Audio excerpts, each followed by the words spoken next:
So guys, সকাল সকাল আমার বর অফিসে বেরোবে, তাই জন্য আমি চা বানাতে চলে এসেছি। এখানে হচ্ছে চা পাতা, আমি চায়ের জল বসিয়ে দিয়েছি। এবার এর মধ্যে একটু চা দিয়ে দেবো, তারপর চা রেডি হয়ে যাবে। সো গাইস, আমার চা বানানো হয়ে গেছে। আমি এখন আমার বরকে চা দিতে এসেছি, পুরো গরম গরম চা। নাও, চাটা খেয়ে বলো কেমন হয়েছে।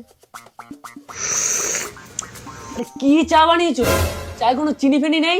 সো গাইস, আজকে আমি আমার বরের চায়ে চিনি দিতেই ভুলে ভিডিও বানাতে গিয়ে চিনি দিতে ভুলে গেছি। জোর খেপে আছে। আজকে আমাদের মধ্যে তুমুল একটা এইটাও কে বলে ভাই? ঝামেলা তাদের মধ্যেই হয় যাদের মধ্যে ভালোবাসা থাকে, কি বলো? ঝামেলা হওয়া আগেও বলে দিচ্ছে ভাই সাহেব। বুঝলে, শরীরটা না কিরকম খারাপ খারাপ লাগছে, কিরকম মাথাটা ঘুরছে।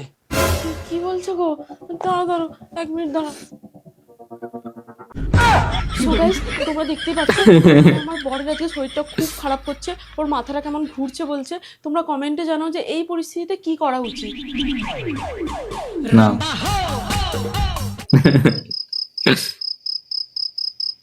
চোর ঢুকেছে মনে হচ্ছে।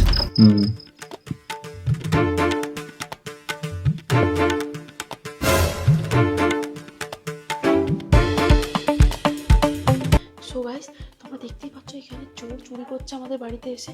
আজকে তোমাদেরকে লাইভ চুরি করা দেখাবো যে চোর আমাদের বাড়ি থেকে ঠিক কি কি জিনিস নিয়ে গেল আর কি কি জিনিস রেখে গেল, আর তারপর আমাদের বাড়ির লোকের রিয়াকশন তোমাদেরকে দেখাবো। ভাই আমার বর আমাকে বাড়ি থেকে ভাই সাহেব, এইরকম মানে বউ আমার লাগবে না ভাই, ভবিষ্যতে অন্য কারণ না হয় ভাই। চুরি করতে যে সেইটা ভিডিওতে দেখাচ্ছে, চোখে না ধরে ভাই সাহেব। দিচ্ছে। জানি না আমি কি এমন দোষ করেছি, সামান্য একটু ভিডিও। আর তোকে বাবা কেমন কি করবে? ফুল দিয়ে পূজা করবে? কমেন্ট করে জানাও যে এখন আমার কি করা উচিত। কমেন্ট করতে হবে না, আমি বলছি সোজা বাইরে বেরিয়ে রাস্তায় চলে যাও।